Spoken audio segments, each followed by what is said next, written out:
মাফ চাই এবং কান্নাদরি। পাত্র দেখার সময় সবার আগে জিজ্ঞেস করে ছেলে ছাত্র। আসসালামু আলাইকুম, আশা করি সব ভালো আছে। বিশেষ করে আমি এমনিতেও ভালো নাই, কারণ ভাই যত বড় বড় ভাই না শুনে কোনো বিয়া করছেন না, সকল আছেন বিয়া করছেন না, তার কাছে আমি মাফ চাই এবং কান্নাদরি। কারণ এতদিন পরে আমি বুঝতাম পারছি যে আপনারা বিয়া হন না। এখনকার মেয়েরা পাত্র দেখার সময় সবার আগে জিজ্ঞেস করে ছেলে ছাত্রদল করে কিনা। এই অর্জন সম্ভব হয়েছে তারেক রহমানের কারণে।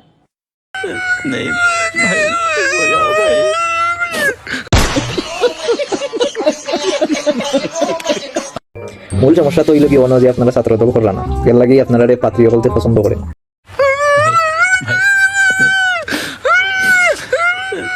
তার জন্য আন্তরিকভাবে আমি দুঃখিত, যারা এতদিন চলাইছি বুঝছেন নি, তার কাছে আন্তরিকভাবে আমি দুঃখিত। আর সপ্তাহে শেষ কথা, শেষ সাজেস্ট বা উপদেশ ওটাই থাকবো যে আপনারা ছাত্রদল করেন। আর কত গ্রহিতা কত বয়স চাই তখন, আর বয়স কাটাইন না, ছাত্রদল করেন। ছাত্রদল করলে তাড়াতাড়ি বিয়ে হইব। আর আমরা যেহেতু বুড়ো হয়ে যার আমদারি দূরে গিয়েছে, অনেকে আবার মাইন্ড করতে পারেন, আমার বয়স্ক মানুষ আছে যারা, ভাই আমরা যেহেতু ছাত্রদল করছি না, তাহলে মনে হয় না আমরা জীবনে বিয়ে হইব বলে। যাই হোক, আর কিতা করবো, আমরা এগুলো ফুলা কপাল।